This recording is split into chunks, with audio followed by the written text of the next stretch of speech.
Pandemonium Reigns.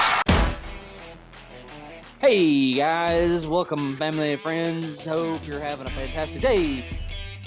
Welcome to Pandemonium Reigns. Thank you for letting us tickle your ears wherever you are. I just want to say we reached an all-time high last week when we dropped an episode on downloads that day, and just thank you guys so much. We are I believe we're over. Are we over 1,000? I forgot to check. I believe we are. Surely we are at this point. Let me just give it a quick look. I think last week's episode did that for us. So appreciate you guys listening, and tell them, make sure you like this video. Make sure you subscribe. I had really encouraging news last week. Did I tell you this?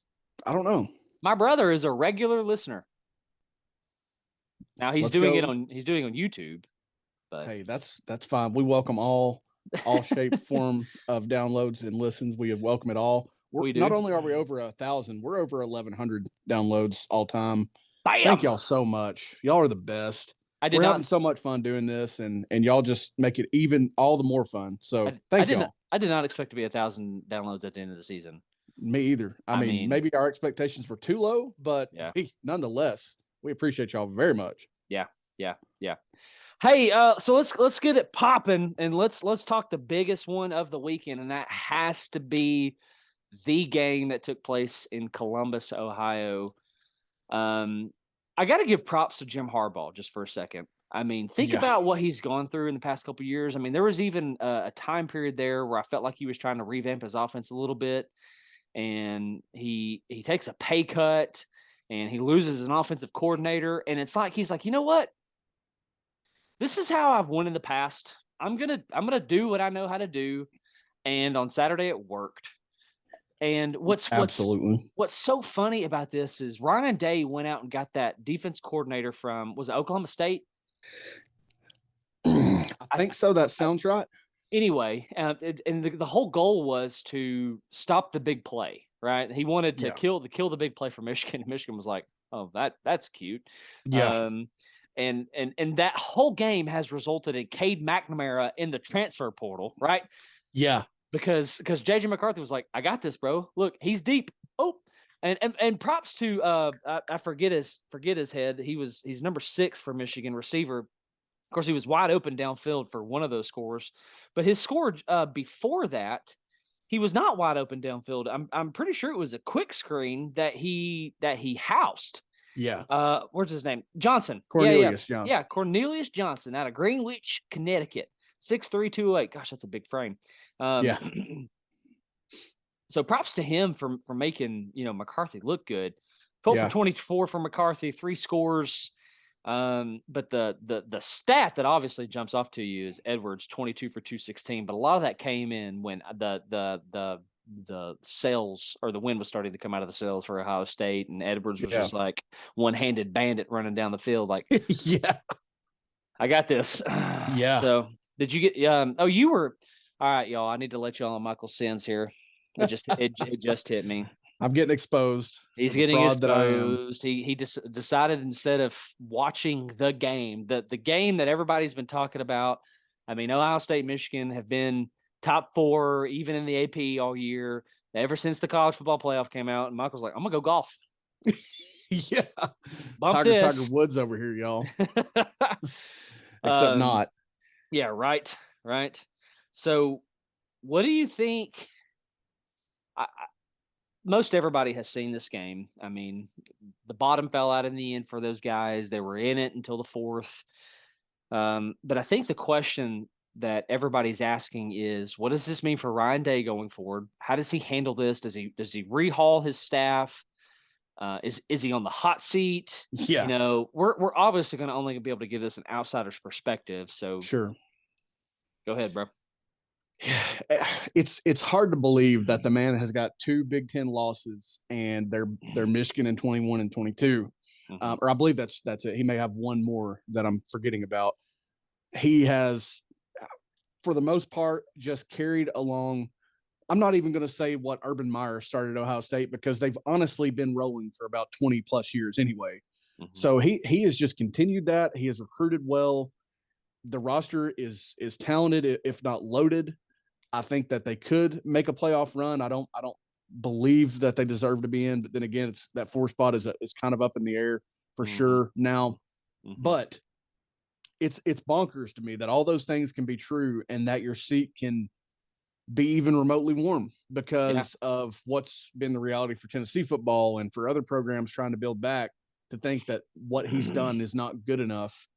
But I get it, because that's how much that game means. I mean, I get it. At the same time, as wild as it is now, I don't know how this game's going to look in 2023, because it's going to go back to Ann Arbor, to the Big House. I mean, I would think that as of right now, with J.J. McCarthy coming back, with I think Donovan Edwards will be back over there. I mean, I think that I like Michigan to possibly do this 3 years in a row, considering that C.J. Stroud will be in Detroit or Houston or somewhere like that instead of Columbus, Ohio. But just wild times. I am super stoked for Michigan, for the people in my life that root for them, and for me as an Ohio State hater of many, many years now. Love it. CJ Stroud never beat Michigan as the starting quarterback, never won the Big Ten, never won a championship. That's bonkers to think about because of how talented he is, as well as the guys around him.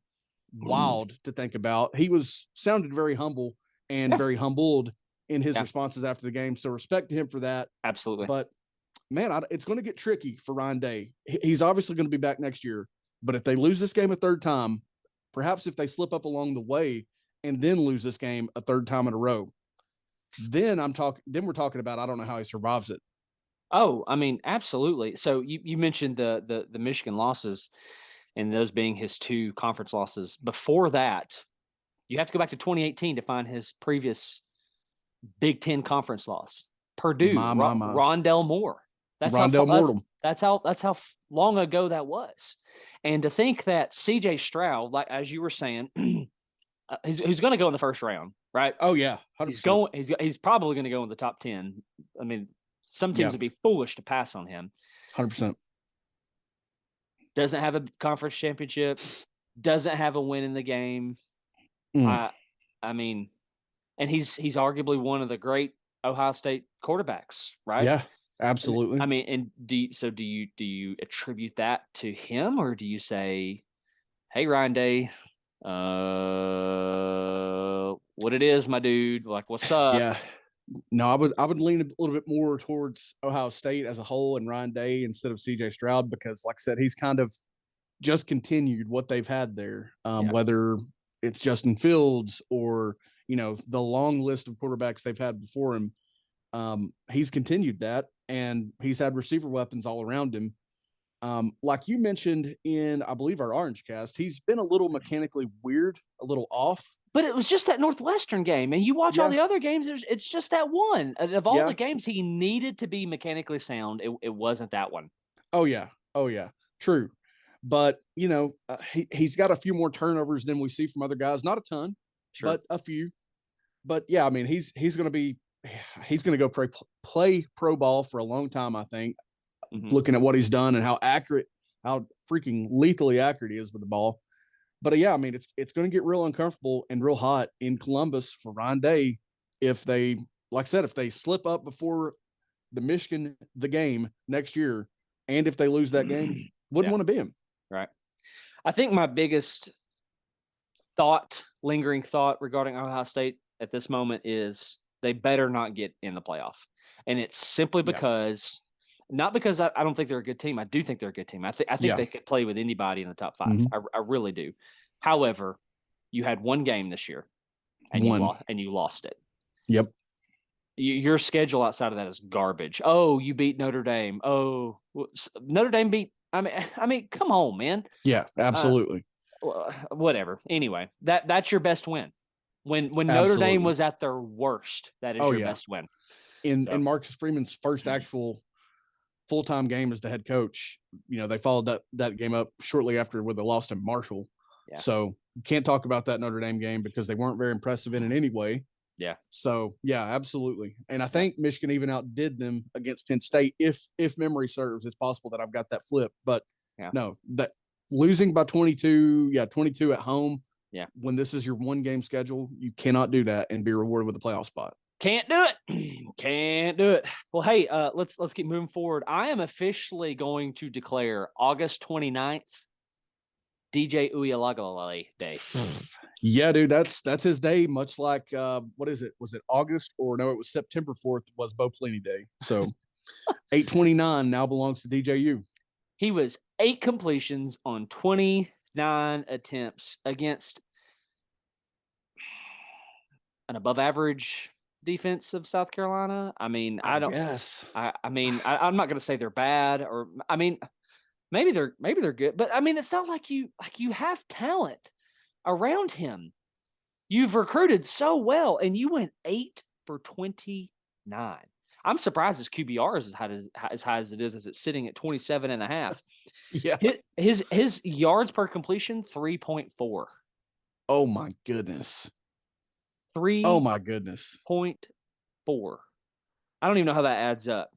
Maybe it's per attempt. It's per attempt. Okay. I was gonna say that's got to be per attempt. Okay, but that's still terrible. Yeah, 1 touchdown, 1 interception. This is trending. If Dabo continues to run with him, this is trending towards Dabo's end in Clemson. I know that's bold. I know that's hot. But we've seen it before. We saw it with Mac Brown in Austin. Oh, no, they'll never get rid of Mac. But he was gung-ho about that offense. He refused to back off of it. And Garrett Gilbert did not fit that offense, and it cost him his job. Yeah. So you have to win. You have to win in these jobs.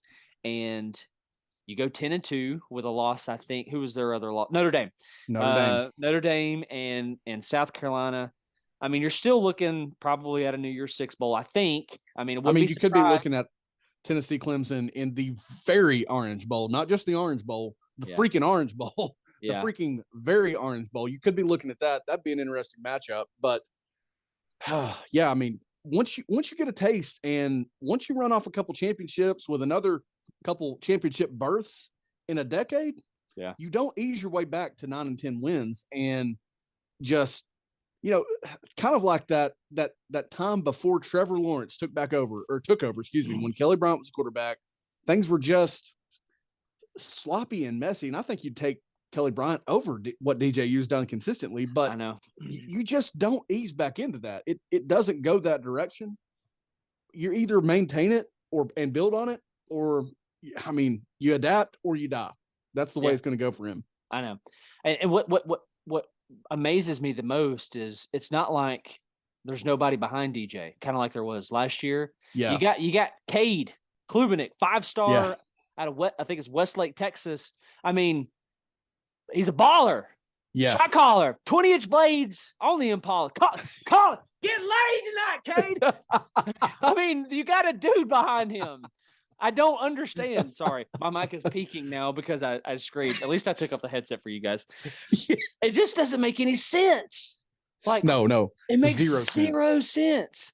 And I can't figure out. My mind is now into the place where, okay, the turnover that did not happen in Clemson for all those years, was that like a tribute to Clemson and who they were as a culture, or is that showing its head in a different way now because Dabo is just loyal to a dang fault?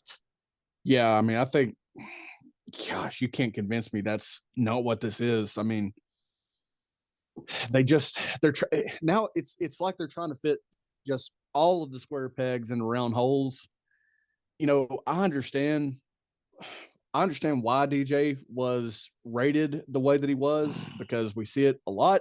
We see a lot of 4- and 5-star quarterbacks not pan out, but we don't usually see them get this many opportunities. And I think the same can be said for what they have been as a staff over there. They didn't have attrition. They don't do transfers. If they don't even do decommitments. In fact, they're loyal to a fault. Yeah, they really are.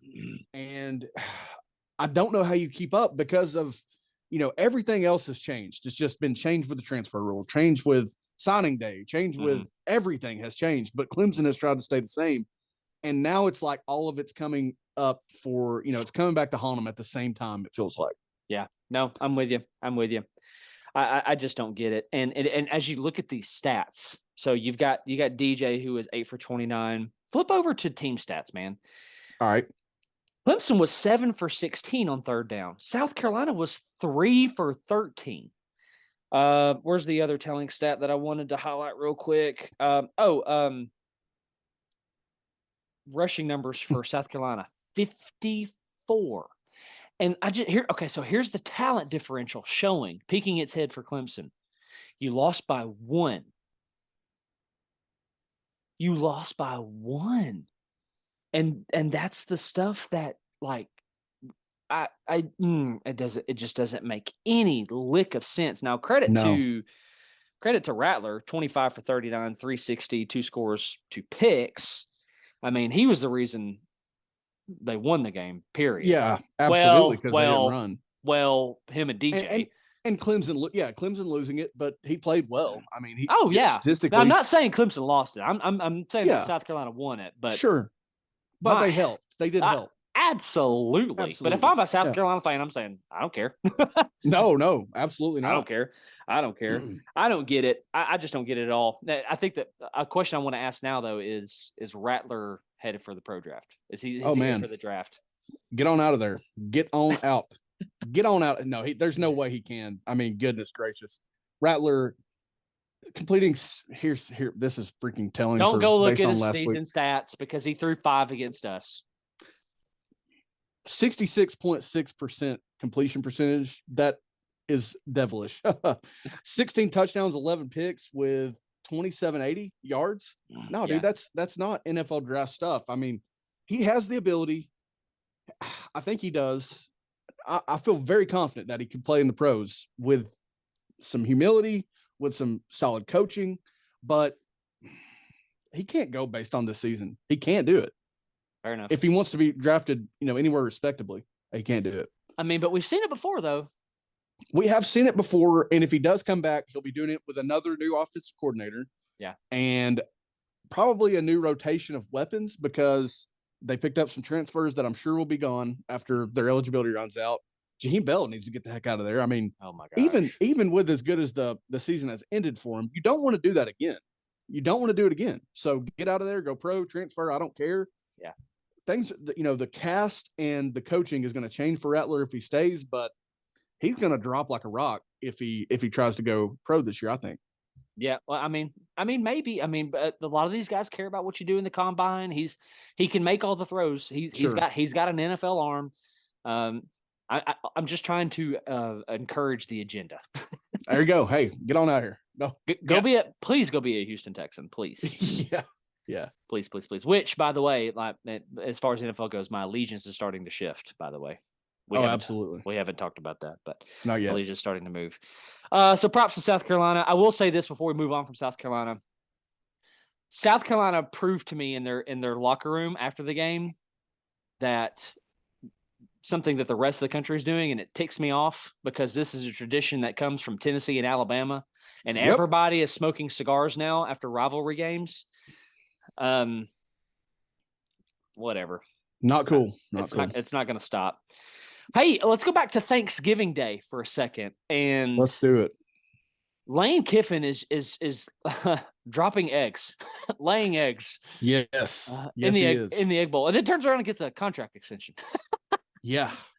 Commitment to football and Lane Kiffin. Now that he's kind of underwhelmed. However, though, I mean, he's the one who's taken the heights that they haven't seen. Sure. You have to go back to the 20s, right? Oh yeah, 20s absolutely. and 30s. So, I didn't see a lick of this game. All I know is I saw, I believe, Knox Kiffin run up to Will Rogers and get his armbands or something. I forgot what it was. His towel, got his game towel from Will Rogers, and oh my gosh, just pouring salt into the wound for Coach Kiffin. Yeah. I'm sure he'll downplay that somehow, but that's got to somehow sting just a little bit. Both Mississippi schools are going to finish 8-4. Not sure I would have predicted that. I mean, because Ole Miss held that top 10 ranking for a long time, but they sure did. Just kind of went south for them there towards the end. Yeah. Yeah, absolutely. I didn't get to watch very much of that game at all either. Sounds like there was some definitive controversy. There was more crap thrown on the field at not Tennessee, that also didn't make very much noise Yeah. because it was actually a chair being thrown from the stands. Oh, really? Whatever. Yeah. Oh yeah. gosh. A chair was thrown from the stands or the edge of the stands onto the field in the direction of Mississippi State players that were celebrating. But and then there was trash during the game as well because of some officiating that I'm just not up to speed on because I didn't get to watch that portion of the game with Thanksgiving traveling. But yeah, I wouldn't have predicted that. I was actually doing a brief search to see if I could find our projections for the SEC, and I of course can't at this moment. But yeah, I don't think either one of us had those schools finishing with the same record probably. Oh no, surely not. Moving on, traveling out west, Texas takes care of business against the Baylor Bears. Just want to point out here that Bijan Robinson had a day, 29 yes. for 179. And then his backup Johnson went for 77, totaling 208 on the ground. Ewers was 12 for 16, 194. Would have liked to see some more scores out of there. But Texas, what I want to get to is finishing 8-4. Okay. 5-7 last year, right? I believe that's right. 6-6 at best. I think it was 5-7. Pretty sure it's 5-7. 8-4 this go around. You let one go against Alabama that you had. Injuries dictated that a little bit. There was another game that I want to say that you had that you let go. Texas Tech in overtime. Texas Tech. Oh, we do need to talk about Texas Tech because Texas Tech broke school history. Don't let me forget. I tell you what, I don't even know who they played. Let me go ahead and mention this real quick. I've got this pulled up. Okay. Texas Tech. Where did it go? Oh no, I've lost it. I said that I was prepared. I'm not prepared. Oh, this is the first time in school history that they've beaten Texas and Oklahoma. That's insane. I remember now. And what's crazy is they did it in walk-off field goals. yeah, true. Yeah. But both in overtime, I believe. Yeah. So just very quickly, what is Sarkisian going to have to do next year in order to keep his job, I guess? I mean, man, consistency for one. Consistency for one. I'm trying to pull up the schedule for Texas as I speak, but they need consistency because, yeah, there was injuries to Ewers, but the Alabama game was there for the taking. Like we talked about, you lose to Texas Tech in overtime. They lost to Oklahoma State, and then they lost by 7 in the weirdest kind of game that I've ever seen with TCU. Just a bunch of close losses and weird losses, but they have to build on this. They absolutely cannot. I mean, I'll go ahead and say if they take a step back, then they're probably looking for a coach. That's just probably what they're doing because of how they do things out there. So they got to figure out a way to get that early 2022 Quinn Ewers back out healthy. If it's health, if it's chemistry, whatever it is, they've got to bottle that up and have that consistency for more games next year. Because, I mean, again, there were close losses this year, but they have to win more of those games. They can't drop those Texas Techs, and I'll even go ahead and say, we were very high on Oklahoma State. You were especially, but that's a bad loss at this time with the way that Oklahoma State is finished. So you've got to avoid those. Continue to do what you've done defensively because their intensity on the defensive line has been great. Their defensive production has been better. So they got to bottle that up and continue to do that, but more consistency on the offensive side and find a way to get to 10. Yeah. But they do travel to Tuscaloosa. That's what I was trying to remember. Fair enough, man. Fair enough. I mean, I think you got to get to 10. Yeah, I agree. I think you got to get to 10. Let's travel back out east, Central Time Zone still, in the Iron Bowl. Always a big one on a Saturday. And the telling theme or plot of this game was that of a rodeo. The rodeo, you can see how long you can stay on the bull, right? Yeah. Bryce Young would drop back. And there were several plays where I just started counting. 1, 2, 3, 4. What is happening? 5.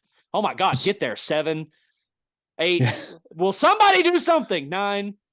He rolls left, throws it. I'm like, oh my gosh. Chuck. Auburn generated no pressure. None. Zip. None. Nada. They accounted for no sacks and 3 TFLs. That stat line just doesn't even honestly give it justice. I mean, if you want some entertainment, Go back and do what I did. Rewatch this game and start counting the seconds for the time that Bryce Young had. It was just, it was incredible. But that's about all I got for that game because it was a snooze. Yeah. I want to just, I'm blown away that Bryce Young he won the SEC last year, but he'll never win a national championship as a starting quarterback, kind of like CJ Stroud, which it's much more surprising to me for Bryce Young than CJ Stroud because Ohio State would have to go through Georgia or Alabama to win it. But yeah, shocking to me. He is also the one that broke the streak for Tennessee. He broke Tennessee's losing streak, which I'm going to live in forever and just revel in. But I'm blown away by all that because I think he's phenomenal. He had an injury this year. And he when he did come back, he didn't really even show that he was coming back. He looked good to go, from the moment he stepped back on the field. Fantastic talent, but it's shocking to me that he'll, never win a natty there as a starting quarterback. But yeah, I don't have much for that game either. Auburn's an interesting place right now, for sure. So I've heard from an Alabama guy, I forgot to mention this, that it apparently really bothers. And this guy, you know how people know people who know people, at least everybody says they've got some kind of inside source. So I'm not exactly sure how reliable this is, but apparently it really bothers Bryce Young, these things that you just said. Apparently it really bothers him. He doesn't have an SEC championship. I mean, Mac Jones did it. Tua did it. Tua at least has a natty. I mean, all these quarterbacks, I think, at least have an SEC title. Here's Bryce Young, who doesn't, and apparently it really bothers him. And people are saying, "Oh, he'd be stupid to stay." Would he? Yes. Would he?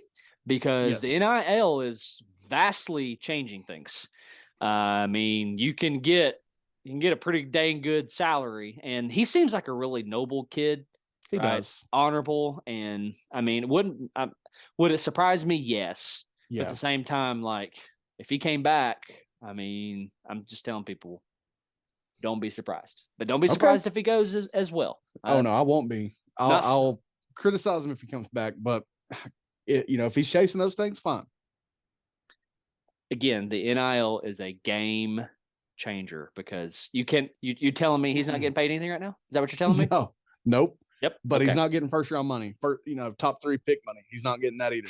Sure, but are you gonna sit there and tell me that the Alabama boosters and all these people surrounding Tuscaloosa, the pride and the tradition and the history that is there in Alabama, and if Bryce Young says make it worth me being back here, because you can have that conversation now. You can have it. You can, but. You can have that conversation, but it's harder at Alabama because the talent is still Bryce Young caliber at every position. So you have to take care of like 80 out of 85 dudes to an extent. Now you've got your Will Andersons. You've got a guy that's like, I don't care about that. I just want to win. I'm just a football player. And heck, I'm shocked that guy, I think he's got one natty. I think he was on the 2020 team, but I'm shocked that he's not done more than he's done. Because again, I think the world of him as a football player. Sure. But there's so many more dudes that you have to take care of at Alabama than other places. I mean, I want to say Tennessee, but other places. You're right. There are other 5-star dudes on this roster, but there's not other 5-star Heisman Trophy winning quarterbacks on the roster. He's the only one. And you're right. And he is the reason that they've won the games that they have, because outside of him, they're bad. They're probably 8-4. Oh yeah, absolutely. But again, think it from putting on his glasses, put in his shoes for this. He's probably looking at another new. Well, I won't say another, but a new offensive coordinator. Oh, he's looking at a new offensive coordinator. Bill O'Brien is probably the most hated man outside of Pete Golding in Tuscaloosa. So he's looking at a new offensive coordinator. Yes, he's going to have receivers coming back, but they are not John Mechie, Jameson Williams. I mean, they can find those guys. They sure can. But they're not currently those guys. We knew about Mechie coming into 21. We didn't know about Jameson Williams. But they're not those guys. Listen, I'll just be surprised. And like I said, I'll criticize him because he took the hit this year. He held onto the ball too long on the play that he got hurt against Arkansas with his shoulder. He held onto the ball too long. Sure. But what if it's his knee next time? What if it knocks him out week 2 or 3 for the season? I don't want that to happen. I'm just saying, what Nobody if it does. did? Right. Nobody roots for that. I just want to make, I mean, if that happens, yeah, he's got NIL money, but there again, he doesn't have top 3 overall pick money at that point. You're right. The money doesn't compare, but it's still a crap ton of money. And even if he gets hurt, if he plays his cards right, his money right, he's still set for life. It's not like he's going to have to go get another job somewhere. Sure. And if he wants to, you're going to tell me he can't get a job doing radio or something for Alabama? Yeah. I mean, absolutely. I mean, he's already set for life. But man, and here's my thing. Until we see more guys do that, because we do have this conversation in a slightly different form a lot of times, especially about Tennessee players. But until someone does it of his caliber, I'm still used to guys opting out at this point. So until someone does it of his caliber, I'll just criticize you and think you're crazy. Sure. My point is, I'm not saying he should. That's not what I'm saying. So I hope the listeners are not hearing that. I'm just saying it's not stupid to stay because he's going to get drafted high, right? Oh, yeah. So what are we going to say? The Texans, the Lions? That's a more difficult objective than staying. Yeah, and you can make a crap ton of money. You can make a crap. I think all he has to do is just to go to, and you can't. I mean, he's already in the Fansville commercials. Yeah. Just go to anybody. I don't know, at Alabama and say, make it worth me staying. Yeah, that's true. Because we've 2 years ago. Oh my gosh, no, go make your money. Go. Yeah, but you can make. Yes, it's not top 3 overall pick money. I get that. It doesn't compare, but I still think he can make millions. I think he absolutely can. He can make millions. He absolutely can. And you're talking about the receivers, okay? It's another year with those guys, okay? Fair. Another year with those guys. So, and who can they go get in the transfer portal? The Louisville kid should be healthy.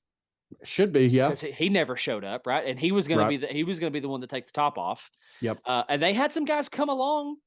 They did later, right? Yeah, they've had guys in moments. I'm just saying, it would be. Oh my gosh, it would make for incredible conversation for one. And I'll be must listen. You will be must listen. Yes. But you know what? Here's the way I feel about it. Go get drafted and go to the Texans. Yeah, absolutely. You and Spencer Rattler both, please. Yeah, take 2 for 1 there. Maybe Bryce Young could lead Spencer Rattler to the Lord. Maybe. I don't know where to go from here because we just got freaking hung up on Bryce Young. We sure did. That's what I was going to say. TCU. Wow. Just mentioning them real quick. Handling business, and this against a team that Texas beat by 3. Yeah, a team with a dang good defense. Iowa State has been in that funk offensively, that reloading funk offensively, but they've been pretty stout defensively most of the season. It's not even resulted in a lot of wins. They've just played great defense all year for the most part. And TCU was like, we are going to the playoffs. There is no doubt. Watch us go. We don't care who you are, what you do. We're going to we're going to show out. That's what they did on Saturday with 62 freaking points. I mean, just very impressive by them because they've played some iffy football lately. Yep. Moving on. I thought we knew who A&M was. Gosh. Where did that I thought we knew who LSU was. Thought we knew who LSU was. And after this game, Jimbo Fisher has since dismissed his offense coordinator, Daryl Dickey. Had to happen. Had to happen. I mean, yeah, had to happen. And that's probably Jimbo doing the things to hang on to his job. And I don't even know what to say about this one. I watched it. I saw it. Jaden Daniels was, I mean, his completion percentage was decent. Yards weren't great. No scores, no picks. He was a leading rusher. It was kind of back to early season LSU, it felt like. And then I just don't know what to say about A-Chain. Did you see his stat line? Oh, dude, they were like, oh, this is how we were supposed to use him? We're going to give him the ball 40 times out of the backfield. I'm surprised he didn't have a reception as well. Right. Yeah, dude. It's like they finally figured out, like, oh, he is all we've got. He's all we've got. And he comes in at a whopping like 5'9", 185. Against that LSU defense and Harold Perkins and those dudes. I mean, and he withstands 38 carries, 215 yards. I'm always amazed by Devin Achane. I mean, my gosh, he's phenomenal. Yep. But that is a day and a half of work in a 60-minute ball game right there. Yep. I don't know what to say about it. My mind is blown. This season feels like a bunch of relationships where you think that people are committed to one another, but they just keep cheating on each other. Yes. It's like watching Dawson's Creek from the 90s or Friends or, all these TV shows where everybody's sleeping with one another. This is what this feels like. This feels like what I expected from Brian Kelly and LSU. Like, kind of uninspired, kind of like, what the heck are y'all doing? But now it's after they've won 9 games, they've won the West, and then they showed that form. I thought that they were going to play right into my expectation of being, again, how does he fit down there when they lost that game early in the year, when he's turning all different shades of red and purple and losing his mind, and they're kind of a mess offensively. That's what I expected, but they saved it until they won 9 games in the West. Yep. I don't get it. Get it. Nope. Speaking of West, let's fly out West. Let's go to Notre Dame, Southern Cal, and Caleb Williams might have won, they're saying, the Heisman Trophy that night, which he was a big part of that game, obviously. His stat line doesn't tell you. I mean, you think he would have counted for more scores, 18 for 22, 232, 1 score. Great. Well, he did QBR. run for 3, but yeah. He did run for 3, yes. But what's really, like, mind-blowing is not a Southern Cal stat. Have you seen Drew Pine's stats? No, I've not. 23 for 26, 3 incompletions, 318 yards, 3 touchdowns, 1 pick. Good. This was the guy that couldn't scratch his butt earlier in the year. They were just lost offensively. And wait, you know what? This is as badly indicative on USC as it is good for Drew Pine. Good for him for taking advantage of it, but yeah, they're going to get demolished if they don't lose to Utah or whoever in the Pac-12 championship game. They're going to get murdered. Brock Bowers is going to win the Heisman after it's already been handed to somebody in the first round of the playoff if they get that 4 spot and Georgia's the 1. Yeah. It's going to be a bloodbath. Yeah, I agreed.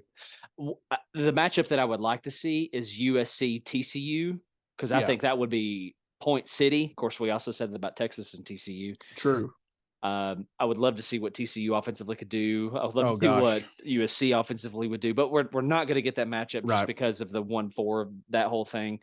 However, if USC wins on Saturday, they're in, right? Yeah, right? They're in. I mean, they got to be. I don't. They have to be. Same thing for TCU, right?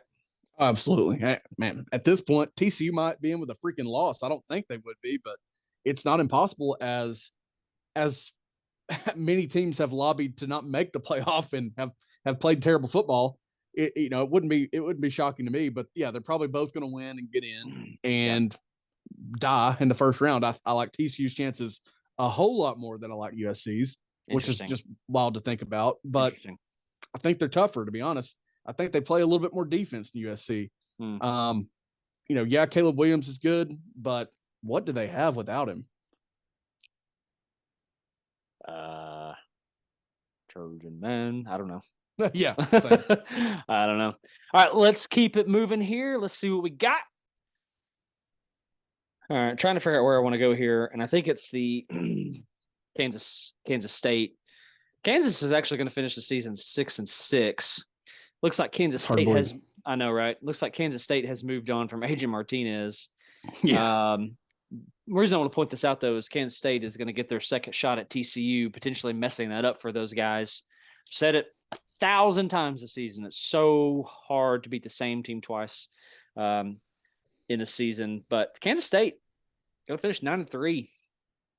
I mean, yeah, I had this thought when we were talking about Texas a few minutes ago before we got into kind of what they need to do, what next year has to be for them. Yeah. Both teams and Kansas State beat Texas, Texas beat Kansas State, excuse me. Right. Both teams are going to look back on this season and just have a lot of thoughts about what if and what could have been.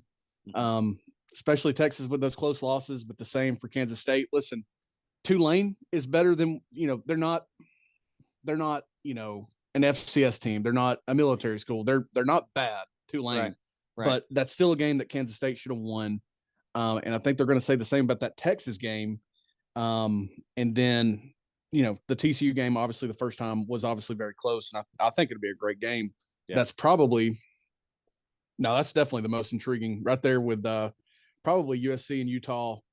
And I just don't care much for the ACC championship, but probably their game with TCU and then the Pac-12 championship will be the most intriguing matchups probably because you would think that Michigan's going to play very inspired against Purdue, get into the playoffs 13-0. Credit to them for that. But these two games with the Big 12 and the Pac-12 should be awesome. Agreed. It's a shame that the Pac-12 game is being played on a Friday night. It really is. They need to move that to a primetime spot. I mean, they have to. Speaking of the Pac-12, Oregon wet the bed, laid an egg, and I just okay. Here we go. There's two quarterbacks. Quarterback A, we'll say, threw 6 for 13, 60 yards, 2 picks. That's quarterback A. Quarterback B was 27 for 41, 327 yards, and 2 scores. What team would you tell me wins that game? Should be quarterback D. No question, but it's not. It sure wasn't. So I can't put this on Bo Nix. I mean, nope. I don't know what happened here. I mean, let me go back to this. At the top of the fourth quarter, Oregon was winning 34-17. You choked. They did. You choked royally. And I just don't know what to say about it. I mean, I didn't get to see it other than, highlights once it was over. Looks like Oregon State ran really well. Yeah, they definitely did. 268 yards on the ground. But did they know that? Well, I mean, Oregon did well offensively. Dillingham, offense coordinator's on his way out. Yeah. I mean, Cincinnati lost, and we didn't even really think about Fickle being on the way out because, well, he's had opportunities before to leave, and he didn't. But you wonder about those things. I mean, again, the offense performed well for Oregon. Cincinnati didn't get, blown out by Tulane, but you wonder if that played a part in it because they had no business losing that game when the Oregon State quarterback was 6 for 13 with 2 picks. I just don't know 60 yards. I just don't know what to say about it. Like, again, it feels like I thought she was the one, but she cheated on me, Yeah. They owned that game statistically. I mean, almost every facet. Time of possession. Yeah. They did have 20 more penalty yards. Whoop-de-doo. They had 3 less turnovers, didn't even turn the ball over. 140 more yards, more efficient on third down, slightly not efficient at all on fourth down. So I wonder if they gave Oregon State some nice field position, but just no business losing that game. None. I don't know what to say about it. I want to close with talking about Florida schools. Yes, let's talk about them Florida schools. Before we get to Florida State, we got to talk about the U. Okay? For my YouTube watchers, you can see this. I'm flashing up the U here. Break it over your knee real quick. Well, hang on. If you take half of this away, you have an L, which is what you continued to find all year. God. 5-7. Can we just recap their season real quick? Can we do that? Yes, let's do it. You came out and you slapped Bethune. Okay, Good for you. You got a 23-point win over Southern Miss. I don't think a very good Southern Miss. What is Southern Miss? Let's see if we can find that real quick. 6-6 Southern Miss. Okay. Better than Miami Southern Miss. Yeah. Okay. So you're 2-0, and then you lose to A&M, who was ranked at that time. God, that feels like ages ago. Had already lost to Appalachian State. Yeah. You lose to North Carolina by 3. You beat a bad Virginia Tech by 6. Duke comes in and breaks their logo over their knee in your stadium. You beat a bad Virginia by 2. You get romped by your rival. You do what you should to Georgia Tech. You get romped by not good Clemson, it turns out. And you get romped by Pitt to end the season 5-7. And it's not like they don't have talent. No, they loaded up on transfers, and they had some talent already in the program.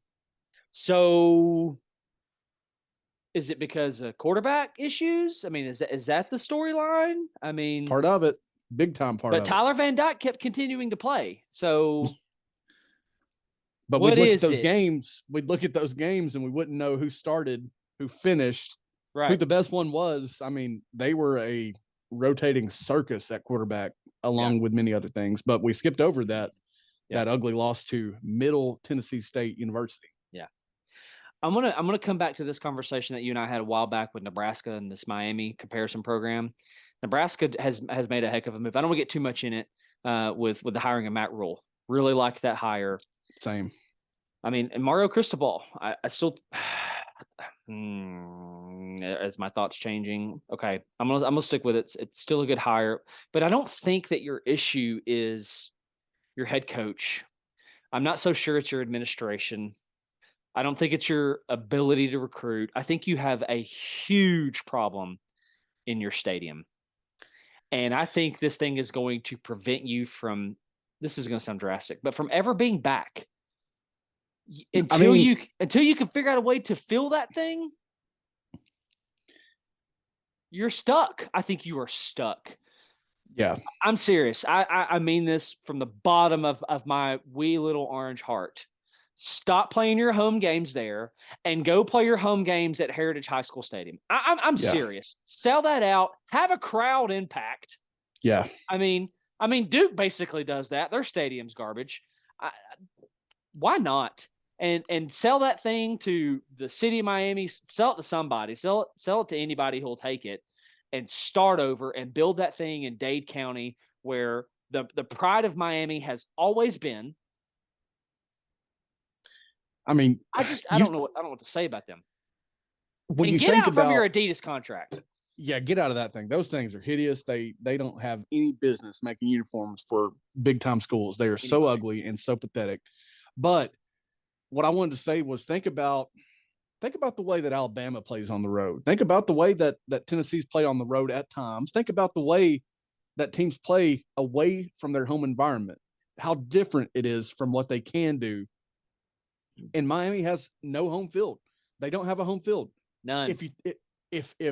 Actually, no, whoever makes this Orange Bowl, I was going to say if Tennessee makes it, whoever makes this Orange Bowl, they're going to show you what it's supposed to look like for a home game. They are. And it could be Cincinnati. It could be Cincinnati going there. I mean, they'll do a better job. 2 teams are going to go down to Miami. They're going to play in that stadium, and they're going to show you what a home game should look like with passion and raucous fans that care deeply for their program. And Miami does not have that. Think about how tough that would be. But I agree with everything you said. I mean, yeah, it's drastic, but is it as bad as going 5-7 when you had no business losing to MTSU, no business losing to Duke, getting embarrassed by those teams? You had no business losing to Texas A&M. Yeah. And you lost to them. I keep okay, so let's say I'm a high school recruit. I'm a 5-star quarterback. I'm from Knoxville, okay?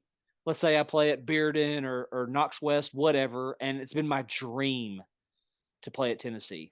Mm-hmm. I think back to what they were in the 80s and the 90s. But the stadium holds 100,000 plus, but they consistently put like 30, what feels like 30,000 in there. Yeah. As bad as I want to, I don't know that I can do. I don't know that I can do it. I want the college experience, man. Let's bring back the Nebraska scenario. They've been terrible. They replaced an average to above average 8-4, 9-4 coach with 9-4. Worst season was 9-4. Yeah, with garbage, with Riley from Oregon State. No disrespect to him, but he was terrible there. He was a terrible fit. They couldn't do it with their beloved son Scott Frost, which looked like a home run hire. Matt Rule looks like a home run hire. The common theme, though, is that the fans there have been infallible, much like Tennessee's fans have been patient and have gone through bull crap. And other schools have done it. Auburn is making their home games look like the Super Bowl with their team being trash and their program being down. Mm-hmm. But Miami will never have they don't have that right now, and it looks like they never will. I know there's Miami fans. We encounter them often. They're everywhere. But they don't live in go to home they don't games. live they don't live there. They don't live in Miami. No, they don't live there.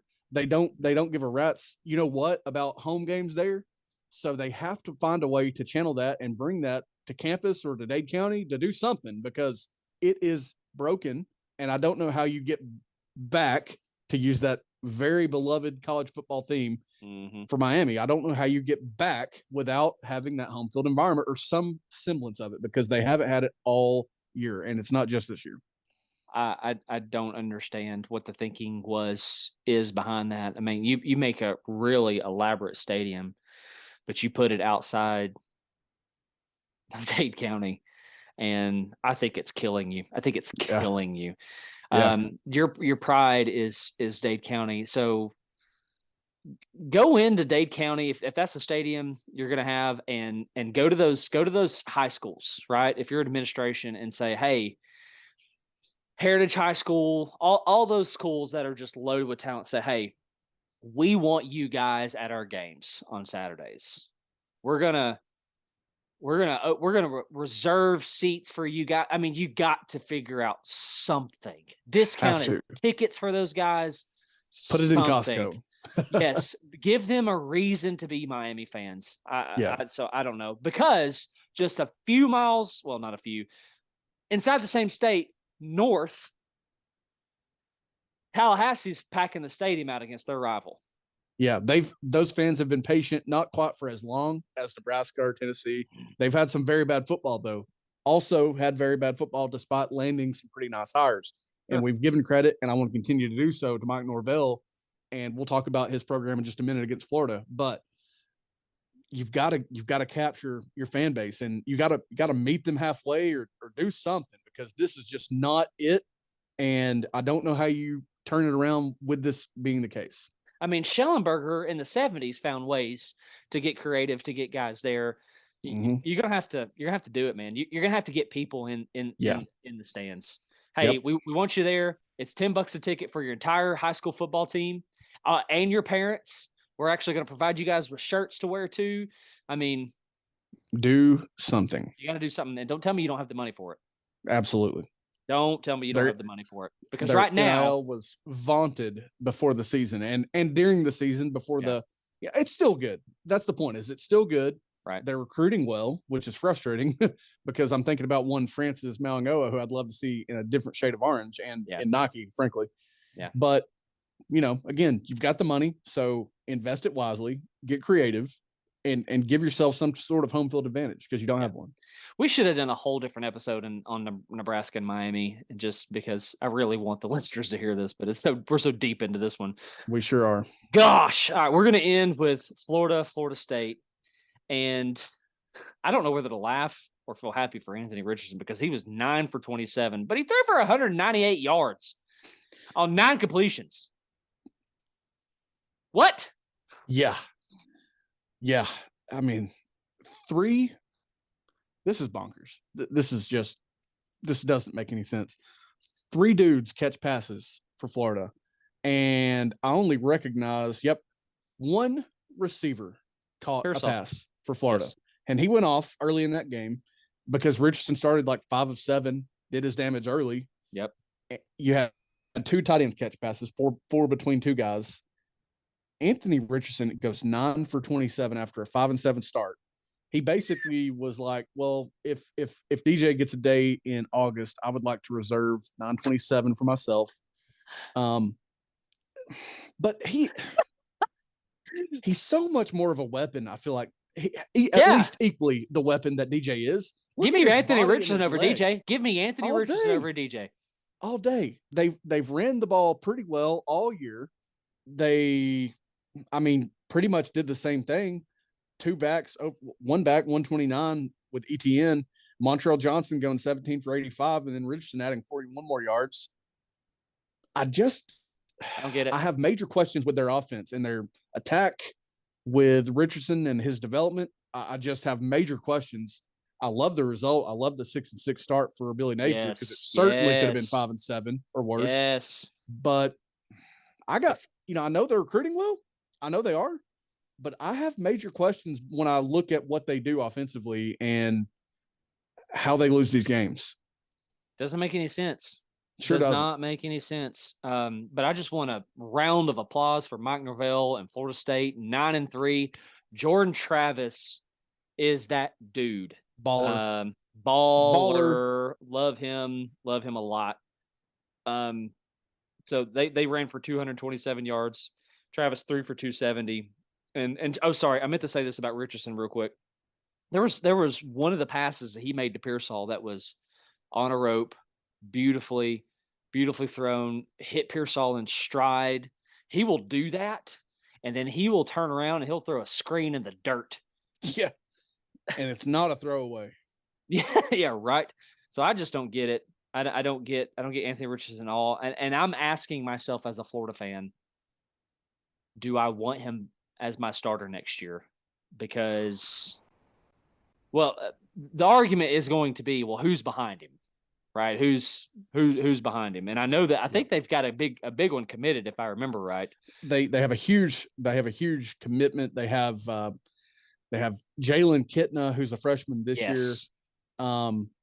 But Richardson, and I know the sample size. This was kind of where I was coming from all along with this buzz and this hype that they received going into the year. Small sample size last year. He completes 53.8% of his passes through 12 games this year for a respectable 2,500 yards, but 17 touchdowns and 9 picks.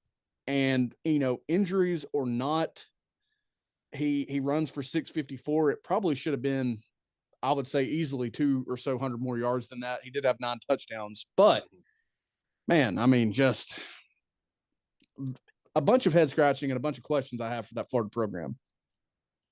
I have lots of questions. And what's funny is Florida fans are they're losing it on Napier already. Yeah, I mean, I remember when he had to do the open letter that recruits would be coming and that recruiting would pick up. Yeah. When is the offense going to pick up? Yep. Hey, we need to shut this thing down. And I forgot to mention the things about Michigan and Ohio State. The last time Michigan won back-to-back games, or the last time Michigan won in Columbus. Yeah. So if you're okay, this is how we'll end. Oh yeah. Okay, let's do it. Last time Michigan won in Columbus was November 18th, 2000. I was in 8th grade, I think. 8th grade. Ryan Day was the starting quarterback at the University of New Hampshire under offensive coordinator Chip Kelly. My. Which, just very quickly, why did we not hear more about his name with Auburn? That's a good question. He's a ball coach. He's a ball coach. Yeah, he is. I don't know.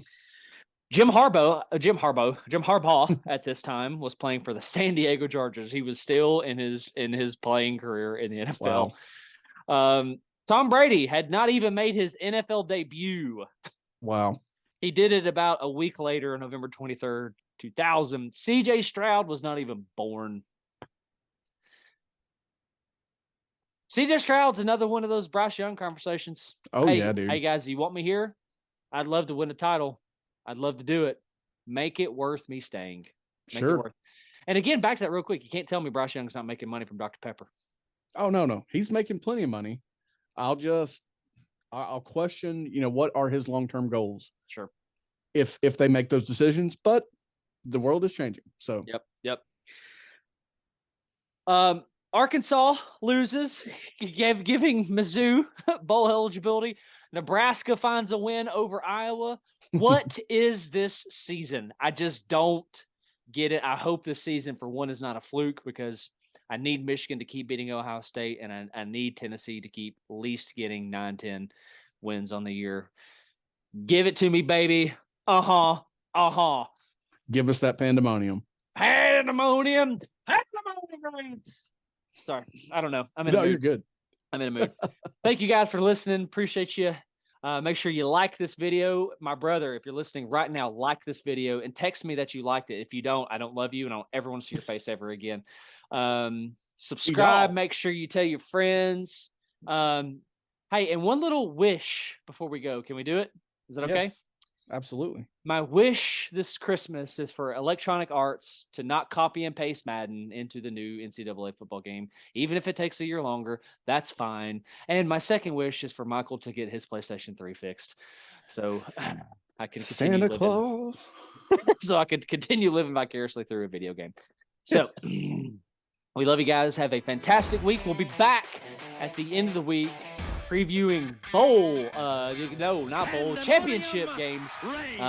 Hopefully before Friday, talking about the Pac-12 championship game. But you know what? We have lives. We do this for free. So the least thing that you can do to do this for free, and we can tickle yours, is like and subscribe. You bunch of pieces of crap. Have a great day.